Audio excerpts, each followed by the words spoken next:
ভরসা তাকেই করো যে তোমার ৩টা জিনিস বুঝবে। হাসির পিছনে থাকা দুঃখ, রাগের পিছনে থাকা ভালোবাসা, চুপ থাকার পিছনের কারণ।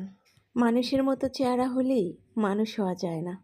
মানুষ হতে হলে সবার আগে মনুষ্যত্ব অর্জন করতে হয়। জীবনে ৩ জনকে কখনোই ক্ষমা করতে নাই। নাম্বার ১ যে ভালো না বেসেও ভালোবাসার অভিনয় করে। নাম্বার ২ যে বন্ধুত্বের সুযোগ নিয়ে বেইমানি করে। নাম্বার ৩ যে বিশ্বাসের অমর্যাদা করে। যখন তুমি কোনো কারণ ছাড়াই আনন্দ অনুভব করো, তখন এটা তুমি বিশ্বাস করবে যে কেউ কোথাও না কোথাও তোমার জন্য দোয়া করতেছে।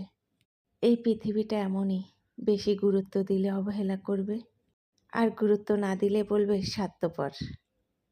সুতো ছিঁড়ে গেলে ঘড়ির পিছে দৌড়াতে নেই, ঘড়িটা মাঝ রাস্তায় ছেড়ে দিন। যখন আপনার সুতাটা ছিঁড়ে গেছে তখন আপনি ওইখানেই থেমে